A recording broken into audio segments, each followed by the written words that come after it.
Movie के start में हम लोग एक लड़की एनी को देखते हैं जो कि प्रे कर रही थी। वो बहुत डरी हुई थी। उसके कमरे के बाहर उसकी माँ उसे आवाजें लगा रही थी कि वो दरवाजा खोले, लेकिन एनी बहुत डरी हुई थी। एनी की माँ की आवाज आहिस्ता आहिस्ता डिमोनिक होने लगती है और वो अपना सर जोर जोर से दरवाजे के साथ पटकने लगती है। सीन यहाँ से शिफ्ट होता है और हम लोग बड़ी एनी को देखते हैं जो कि अब नन बन चुकी थी। वो साइकेट्रिस्ट के पास बैठी हुई थी। एनी साइकेट्रिस्ट को बताती है कि उसकी माँ डीमन से पोजेस थी। कभी उसकी माँ बिल्कुल ठीक होती थी और कभी वो एनी को हर्ट करती थी। एनी कहती है कि जब उसकी माँ होश में आती तो वो उसे प्यार करती और कहती थी कि एक वॉइस मुझे ये सब कुछ करने को कहती है, यानी उसे हर्ट वगैरह करना। वो उसके बाल ब्रश करती और उसके लिए गाना गाती। नेक्स्ट सीन में हमें लिखा हुआ दिखाया जाता है कि एक्सोर्सिज्म सीखने के लिए बहुत से स्कूल ओपन किए गए थे। इन स्कूलों में नन्स को सिर्फ नर्सिंग की ट्रेनिंग दी जाती और एक्सोर्सिज्म के बारे में सीखना सिर्फ और सिर्फ प्रीस्ट को अलाउ था। नेक्स्ट सीन में हम लोग ऐसे ही एक एक्सोर्सिज्म स्कूल देखते हैं जिसमें एनी AKA सिस्टर एन वहाँ नर्सिंग करती है। नेक्स्ट सीन में हम लोग साइकेट्रिस्ट को देखते हैं जो बताती है कि लेट 18th सेंचुरी में बहुत से लोग मारे गए थे ये समझ के कि वो डीमन से पोजेस है, लेकिन वो एक्चुअली में मेंटल इलनेस का शिकार थे। उसी बिल्डिंग के एक होली वाटर फाउंटेन में उन्हें डुबो के मारा गया था। इस सब के बाद एक्सोर्सिज्म को बंद कर दिया गया। सिस्टर एन साइकेट्रिस्ट को कहती है कि क्या वो डीमन को नहीं मानती। साइकेट्रिस्ट कहती है कि उसने यहाँ पे ऐसी बहुत सी चीजें देखी हैं जिसका जवाब उसके पास नहीं है, यानी उसका यहाँ कहने का मतलब था कि क्या पता डीमंस हों। और फर्दर ये कहती है कि हमारा माइंड बहुत पावरफुल होता है और ये हमारे साथ बहुत सी ट्रिक्स भी खेल सकता है। अब एन नर्सिंग करने जाती है और वहाँ पे एक बूढ़े आदमी के पास जाती है जहाँ वो उसे खाना खिलाती है। अब वो एक छोटी लड़की के पास जाती है। इस छोटी बच्ची का नाम नैथली था। वहाँ पे वो साइकेट्रिस्ट भी थी जो कहती है कि नैथली की माँ को लगता है कि उसकी बेटी एक डीमन के साथ पोजेस्ड है। वो ये बातें दो आदमियों को बता रही थी जो कि नैथली की रिपोर्ट लिख रहे थे। वो लोग वहाँ से चले जाते हैं। फिर एन और नैथली दोनों बातें करती हैं और नैथली एन से कहती है कि इस पूरी जगह में एन उसकी फेवरेट है।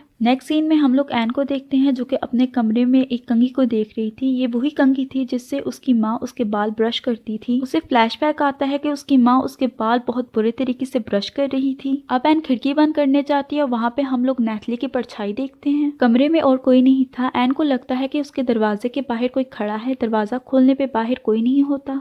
अगले दिन एन कॉरिडोर में अकेली थी। वहाँ उसे एक छोटे बच्चे की रोने की आवाज आती है। जैसे ही वो पलटती है तो उसके पीछे नैथली खड़ी हुई थी। एन उससे पूछती है कि वो कमरे से बाहर कैसे आए क्योंकि वो कमरा सिर्फ बाहर से खोला जा सकता था। नैथली कहती है कि तुम्हें ढूंढने के लिए। एन दोबारा नैथली को उस कमरे में ले जाती है। नेक्स्ट सीन में एन अकेली थी तो उसे अपने नाम का विस्पर सुनाई देता है। उसे एक कमरे से डिमोनिक आवाजें आती हैं। वो वहाँ जाती है तो फादर क्विन सारे स्टूडेंट्स को एक डिमोनिक पोजेशन केस के बारे में बता रहे थे जहाँ पे एन जाके बैठ जाती है और यहाँ पे सारे लड़के थे क्योंकि एक्सोर्सिज्म की पढ़ाई सिर्फ प्रीस्ट को करना अलाउ था। नेक्स्ट सीन में एन इस केस के बारे में स्टडी कर रही थी। ऑडियो सुन रही थी जिसमें वो लड़की एक आवाज के बारे में जिक्र करती है बिल्कुल एन की माँ की तरह। उसे फिर फ्लैशबैक आता है जिसमें वो उसी साइकेट्रिस्ट के पास बैठी हुई थी और वो कहती है कि मेरी माँ ने कहा था कि वो वॉइस मुझे कहती है कि मुझे तुम्हारी नहीं बल्कि तुम्हारी बेटी की जरूरत है। एन के अकॉर्डिंग वो गॉड की चोजन सोल्जर है। एन को पोजेशन केसेस के बारे में और जानना था लेकिन उसे अलाउ नहीं किया जाता क्योंकि वो एक नन थी। उसकी ये बातें सिस्टर सुन लेती हैं। अब वो सिस्टर एन और फादर क्विन को देखते हैं। सिस्टर फादर से शिकायत करती है कि मुझे पता चला है कि सिस्टर एन दोबारा आपकी एक्सोर्सिज्म क्लासेस में बैठी है। फादर क्विन को इससे कोई मसला नहीं था लेकिन सिस्टर कहती है कि सबको पता है कि सदियों से एक्सोर्सिज्म करना और एक्सोर्सिज्म के बारे में सीखना सिर्फ प्रीस्ट का काम है, किसी नन का नहीं। एन वहाँ से चली जाती है। फादर सिस्टर से कहते हैं कि वो सिर्फ सीखना चाहती है लेकिन सिस्टर कहती है और मैं सिर्फ उसे बचाना चाहती हूँ।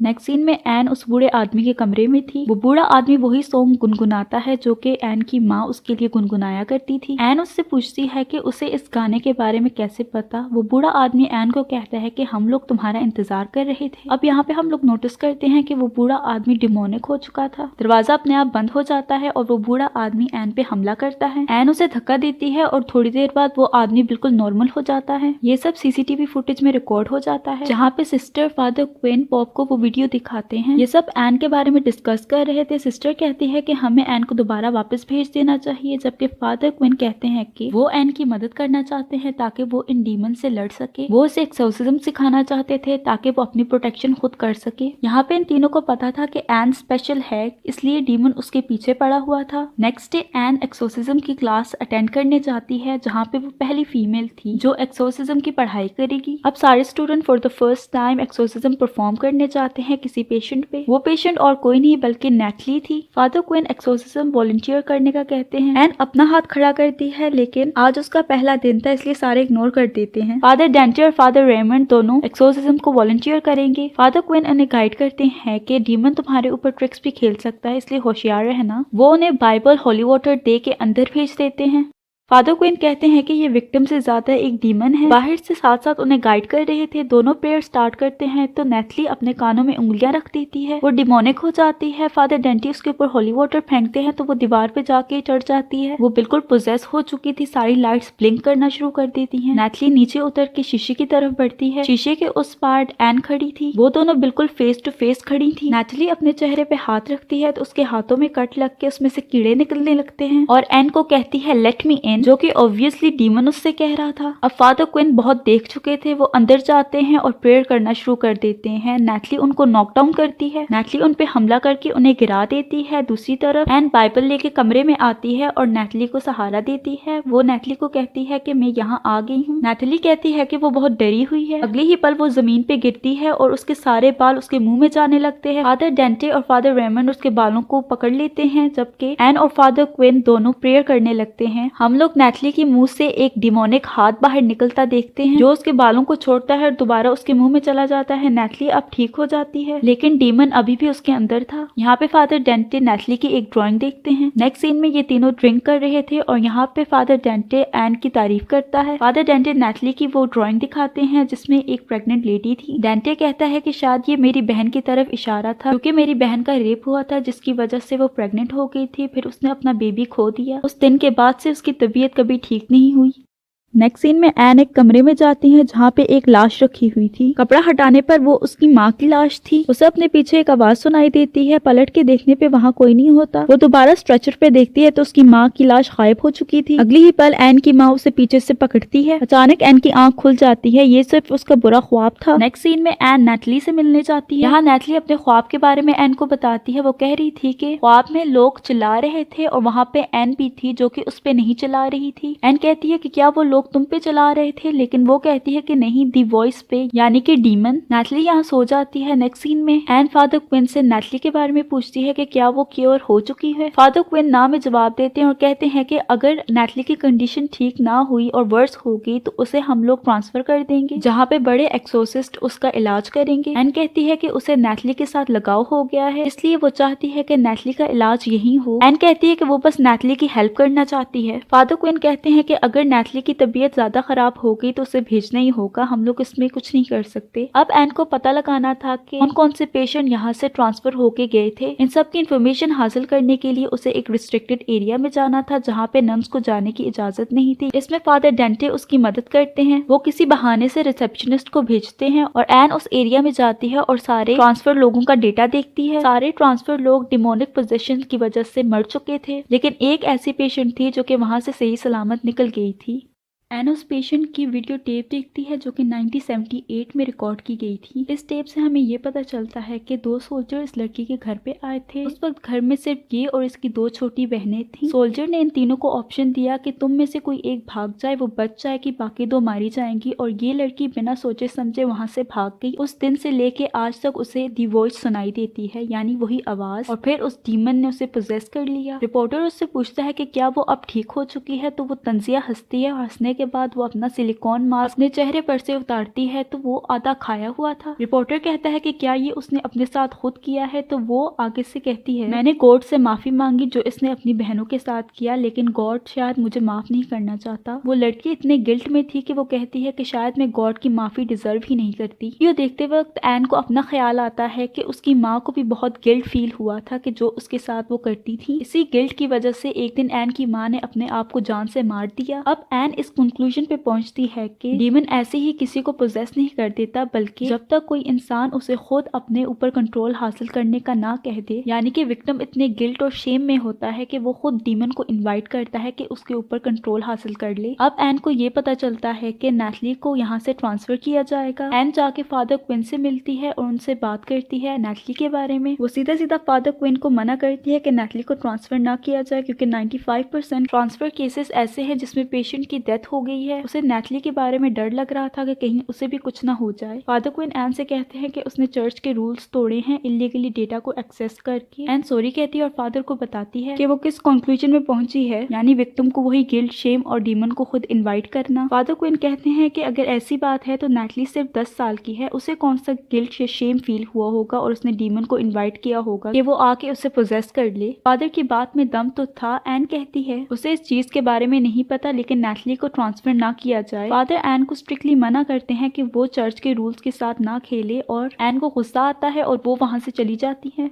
फादर डेंटे उनकी बातें सुन लेते हैं और एन से कहते हैं कि नैथली के पास ज्यादा टाइम नहीं है, ये लोग जल्द से जल्द उसको ट्रांसफर कर देंगे, उससे पहले हमें कुछ करना होगा। वो कहते हैं कि अगर तुमने अपनी कंक्लूजन को साबित करना है तो हमें एक्सोर्सिज्म करना होगा। फादर डेंटे कहते हैं कि उनकी बहन पोजेस्ड है और उन्हें पता है कि उसकी बहन ने खुद डीमन को अलाउ किया है, और वो एन को कहते हैं कि उसने ट्राई किया था कि वो अपनी बहन को इस चर्च में एडमिट कर दे, लेकिन चर्च ने ये कह के मना कर दिया कि उसका केस बहुत कॉम्प्लिकेटेड है। एन कहती है कि इसका मतलब हमें लीगल एक्सोर्सिज्म करना होगा। एन मान जाती है और वो दोनों फादर डेंटे की बहन का एक्सोर्सिज्म करने जाते हैं। फादर डेंटे की बहन पिछले 3 दिनों से सो रही थी। एन उसके फोरहेड पे और पेट पे क्रॉस का निशान बनाती है, वो जाग जाती है। फादर डेंटे प्रेयर करना स्टार्ट करते हैं। फादर डेंटे की बहन का पेट फूलने लगता है। वो एन से कहती है कि तुम्हें अच्छी तरह से पता है कैसा फील होता है जब आपके अंदर कोई ऐसा बच्चा पल रहा हो। एन कहती है कि बिल्कुल मुझे पता है। डेंटे की बहन की आवाज डिमोनिक होने लगती है और वो एन से कहती है कि तुमने अपने बच्चे को जाने दिया, और ये दोनों किस बारे में बात कर रही थी ये हमें आगे जाके पता चल ही जाएगा। एन उसे हौसला देती है और समझाती है तुम्हारी गिल्ट की वजह से डीमन ने तुम्हें पोजेस किया है। वो उसे हौसला देती रहती है और कहती है कि इसमें तुम्हारी कोई गलती नहीं, अगर तुम्हारा बच्चा मर गया गॉड बहुत फॉरगिविंग है, वो तुम्हें माफ कर देंगे। दूसरी तरफ फादर डेंटे प्रेयर करने में लगे हुए थे। एन का हौसला देना काम कर जाता है और फादर डेंटे की बहन का गिल्ट दूर होते ही उसका पेट बिल्कुल नॉर्मल हो जाता है, सब कुछ ठीक हो जाता है। नेक्स्ट सीन में एन फादर डेंटे को बताती है कि जब वो 15 सालों की थी तो वो प्रेग्नेंट हो गई थी। उसके बाद बच्चा पैदा होते ही उसने ऑर्फनेज में दे दिया था। बैक फ्लैश में हम लोग उस बच्चे के हाथ में एक लॉकेट भी देखते हैं। नेक्स्ट सीन में एन उसी कंघी से अपने बाल ब्रश करती है जिस कंघी से उसकी माँ उसके बाल ब्रश करती थी। इस दौरान उसकी आंख में से एक बाल निकलता है और उसके पीछे हम लोग एक डिमोनिक फिगर को भी देखते हैं। दरवाजे पे नॉक होता है तो वहाँ सिस्टर थी। चर्च की अथॉरिटीज उसे बुला रही थी। वो वहाँ जाती है तो उसे पता चलता है कि फादर डेंटे की बहन ने पिछली रात अपनी जान दे दी थी। फादर उसे सुनाते हैं और कहते हैं कि तुम लोगों के ओवर कॉन्फिडेंस की वजह से उसकी जान चली गई। फर्दर वो कहते हैं कि चर्च कोई फैसला लेता है तो वो लोगों की भलाई के लिए ही लेता है। फादर डेंटे कहते हैं कि इसमें एन की कोई गलती नहीं। एन को बहुत शर्मिंदगी महसूस होती है और वो चर्च छोड़ के चली जाती है।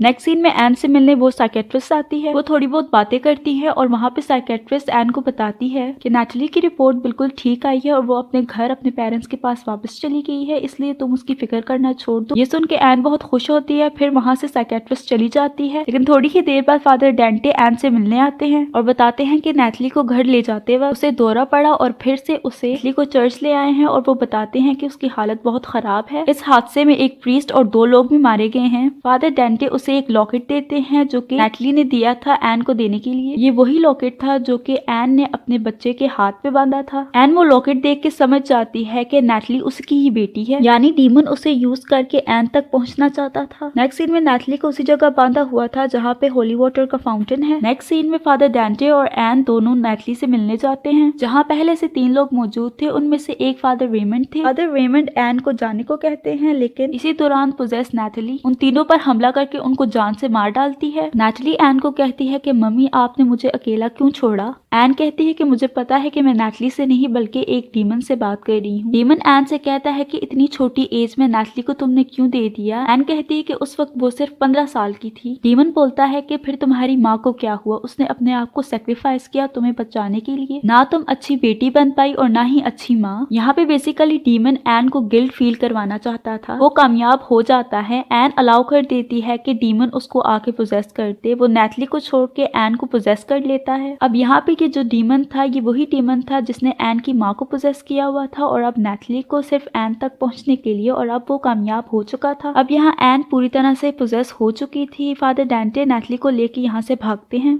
आगे जाते ही गेट पे ताला लगा हुआ था। फादर डांटे गेट में से गुजरने के लिए छोटी सी जगह बनाते हैं और नैटली को कहते हैं कि जाके किसी जगह छुप जाओ। नैटली उसी जगह जाके छुपती है जहाँ पे होली वाटर का फाउंटेन था। खुद फादर डांटे पोजेस्ड एन का इंतजार करते हैं, लेकिन वो तो पहले से गेट की दूसरी तरफ मौजूद थी। फादर डांटे हैरान थे कि वो उस तरफ कैसे गई। वो एन को समझाने की कोशिश करते हैं, लेकिन पोजेस्ड एन उन पे हमला करती है और फिर नैटली की तरफ बढ़ती है। वो नैटली को ढूंढ के उसका गला दबाने लगती है और फिर अचानक से उसे एक विस्पर की आवाज आती है, एनी उसे जाने तो मैं तुम्हारे साथ हूँ। उसे बार बार यही विस्पर सुनाई देते हैं। ये विस्पर एन की माँ के थे। एन को अपनी माँ का ख्याल आता है और एनी अपने आप पे काबू पाती है। एन अपने हाथ पे लगा हुआ क्रॉस अपने माथे पे लगाती है और किसी तरह अपने आप को पुश करती है होली वाटर के फाउंटेन में। दूसरी तरफ फादर डांटे ताला तोड़ने में बिजी थे। वो ताला तोड़ के अंदर आ जाते हैं। डीमन की चीखों के साथ होली वाटर में से धुआं निकलता है। सारी जगह की लाइट वापस आ जाती है और एन उस होली वाटर में से निकलती है। नेक्स्ट सीन में एन हॉस्पिटल में थी, जहाँ पे नैथली और उसकी माँ एन से मिलने आते हैं। नैथली एन से मिलती है। अब यहाँ एन को तो पता था कि वो उसकी बेटी है, लेकिन नैथली को कहाँ पता। अब यहाँ नैथली के हाथ में वही लॉकेट पकड़ा हुआ था। नैथली उसे एक ड्राइंग देती है और साथ में उसे कहती है कि वो उसे कभी नहीं भूलेगी। वो दोनों एक दूसरे को हक करते हैं और नैथली अपनी माँ के साथ चली जाती है। नेक्स्ट सीन में चर्च की अथॉरिटीज उसे पहली फीमेल एक्सोसिस्ट होने का ऑनर देते हैं और उसे एक नई चर्च में ट्रांसफर करते हैं। एन चर्च छोड़ के जाने वाली थी। वो फादर क्विन से मिलती है। एन फादर क्विन का शुक्रिया अदा करती है और फादर क्विन उसे लास्ट एडवाइस देते हैं। वो कहते हैं कि तुम डेविल को जानती हो और डेविल तुम्हें, इसलिए होशियार रहना। मूवी की लास्ट सीन में एन टैक्सी में थी, जहाँ पे एक औरत भीड़ में से उसे घूरती है। इसी दौरान टैक्सी का ड्राइवर एन को एनी कह के बुलाता है। गाड़ी के दरवाजे अपने आप लॉक हो जाते हैं और वो औरत अचानक से उसके सामने आ खड़ी होती है, जो कि ठीक तो बिल्कुल नहीं लग रही थी। अगली ही पल गाड़ी का ड्राइवर बैक सीट पे था, जो कि पोजेस था। एन अपने बैग में से क्रॉस निकालती है, जिसका मतलब है कि एन उनसे लड़ती रहेगी और इसी के ही साथ मूवी खत्म हो जाती है।